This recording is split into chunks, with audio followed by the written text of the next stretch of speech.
It was difficult at the beginning, but we made it go. We never gave up. Bernie Rosen started his career in 1949, recruited out of the University of Miami, along with fellow Canes Ralph Rennick and Bob Weaver, to help launch a local television station in downtown Miami, WTVJ. It was just one of 16 local broadcasters in the entire country. Just getting on the air was a historic event. While the station tried to find its footing, Bernie filled whatever role he needed to. I was in the production department. I was actually directing Rennick's show. I was a cameraman in the studio. I had a sweep-up detail in the studio. That was what we did. Everyone did everything. Soon, Bernie settled into his true passion, sports, a new department, the first of its kind in South Florida, with very humble beginnings.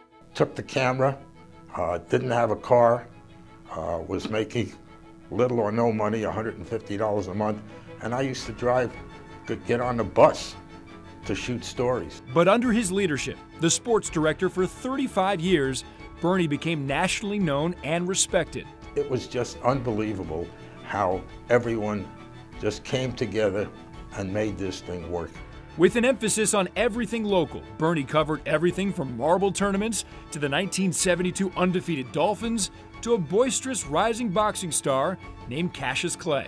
Bodine, tell him, what are we going to do? You're going to float like a butterfly and sting like a bee. Ah, rumble, young man, rumble. Ah! We had the most unbelievable relationship with him. We won 3 good rounds of real brawling, and we're going to see how good he actually is. Whenever he saw us, he said, just wait a minute.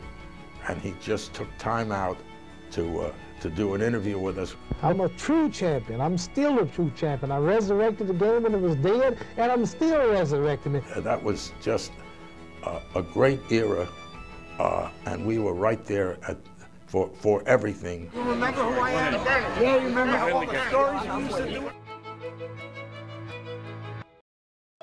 Bernie was also a pioneer, hiring the first female sportscaster ever.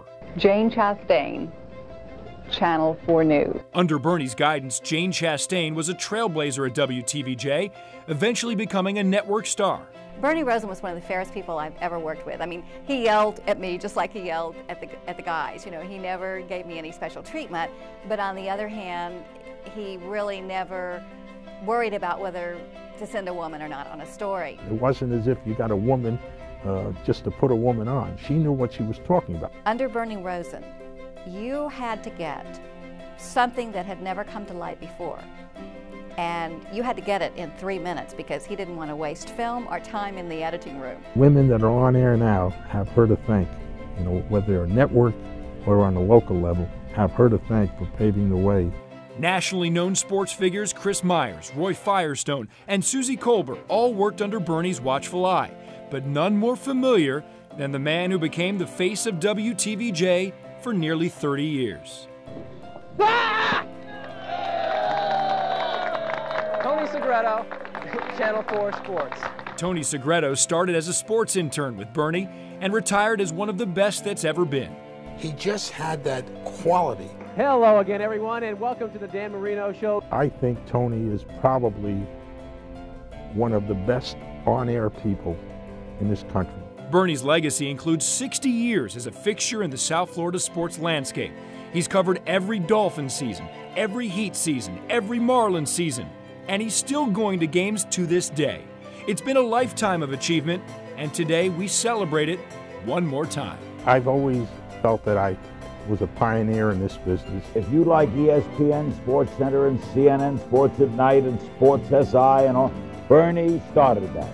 Bernie Rosen, the sports director, has trained so many people on so many levels. Bernie Rosen, you're my hero. It worked, and it worked real well.